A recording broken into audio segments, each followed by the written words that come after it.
দিদি কথায় কথায় নতুন বছরের শুরু, আবার নতুন বছরের পরে নতুন বছরের বসন্তও চলে এসেছে।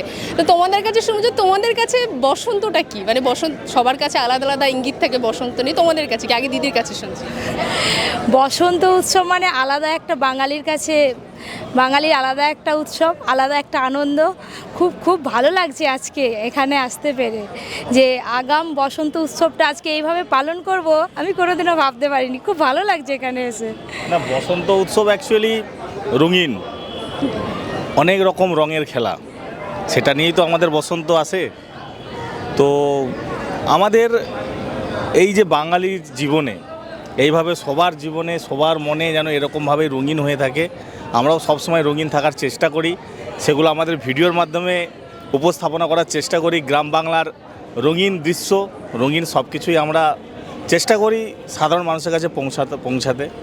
তো এইভাবেই আমরা চাই যে সবার মনে যেন রঙিন হয়ে উঠুক, এভাবেই বসন্ত আসুক ফিরে ফিরে। আচ্ছা, তোমাদের দুজনাকে জিজ্ঞাসা করবো যে তোমাদের দুজনের মধ্যে মানে কোনো একটা স্মৃতি বসন্তের খুব পছন্দের, যদি একটু সবার সাথে যদি শেয়ার করো।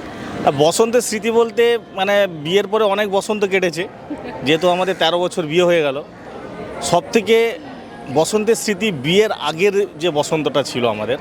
আমি ওদের বাড়িতে গিয়েছিলাম আবির নিয়ে, রং নিয়ে, ওদের বাড়িতে ঢুকে ওকে রং মাখিয়ে এসেছিলাম। যেহেতু আমাদের লাভ ম্যারেজ, তো ও এক্সপেকটেশনটা করেইনি যে ও এইভাবে আমাকে রং মাখাতে আসবে হঠাৎ করে। এই স্মৃতিটা আমরা সারা জীবন দুজনে কেউ ভুলতে পারবো না, যে বসন্ত বিয়ের আগের বসন্তটা আর কি। বিয়ের পরে তো অনেক বসন্ত গেছে, এই স্মৃতিটা আমরা ভুলতে পারবো না কোনোদিন। আচ্ছা, তুমি কিছু বলবে? আমি তো ভাবতেই পারিনি যে ও এইভাবে যাবে। তো যাওয়ার পর মানে আমি ভীষণ ভীষণ খুশি হয়েছিলাম। এটাই সারপ্রাইজও হয়েছিল, হ্যাঁ। শুধু খুশি নয়, সারপ্রাইজ হঠাৎ করে কী ব্যাপার। হ্যাঁ, গোটা রং ফং, আমিও রং মেখেছিলাম, তারপর গিয়ে ওকে রং মাখালাম, ওর মাকে রং মাখালাম, খুব ভালো লাগলো। আচ্ছা দিদি, আজকের এই বসন্ত উৎসবে যোগদান করে বা যে আয়োজন হয়েছে সেটা নিয়ে কি বলবে তোমরা? না, বাংলা হান্টকে তো অসংখ্য অসংখ্য ধন্যবাদ আমাদের তরফ থেকে, শুধু আমাদের তরফ থেকে নয়, এখানে যারা ইনভিটেশন আছে সবার তরফ থেকে। এইভাবে এত সুন্দর একটা প্রোগ্রাম আয়োজন করার জন্যে মানে জাস্ট অ্যামাজিং।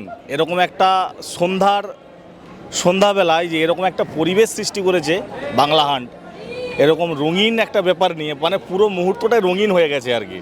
মানে বসন্ত তো আছেই, তার সঙ্গে আবির খেলাও আছে, মনটাও রঙিন হয়ে গেছে, আর পুরো পরিবেশটাই রঙিন হয়ে গেছে। এর জন্য বাংলা হান্টকে অসংখ্য অসংখ্য ধন্যবাদ আমাদের পপি কিচেনের তরফ থেকে, আমাদের তরফ থেকে।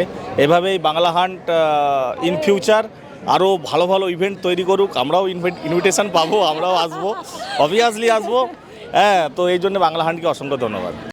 বাংলা হান্টের আরও খবর দেখতে নজর রাখুন। বাংলা খবর মানেই বাংলা হান্ট।